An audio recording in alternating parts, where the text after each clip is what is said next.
আজকে চলে আসলাম সৈয়দপুরের ঐতিহ্যবাহী ইসলামবাগ চিনি মসজিদে, যা 1863 সালে নির্মাণ করা হয়। বলা হয়ে থাকে যে অত্র এলাকায় কোনো মসজিদ না থাকায় এলাকার বাসিন্দারা হাজী বকর আলী ও হাজী মক্খু এবং কিছু সংখ্যক লোক নিয়ে এই মসজিদটি নির্মাণ করেন এবং মসজিদটি নির্মাণ করেন ওই সময়কার একজন হিন্দু মিস্ত্রি, যার নাম শঙ্খ। তার প্রতিদিনকার পারিশ্রমিক ছিল 10 আনা।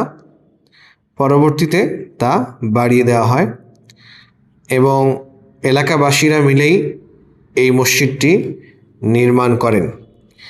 এই মসজিদটি দুইটি ভাগে বিভক্ত, একটি হচ্ছে ব্রিটিশ আমলে, আরেকটি হচ্ছে পাকিস্তান আমলে। পরবর্তীতে আরেকটি কক্ষ নির্মাণ করা হয়, যা বাংলাদেশ আমলে করা হয়।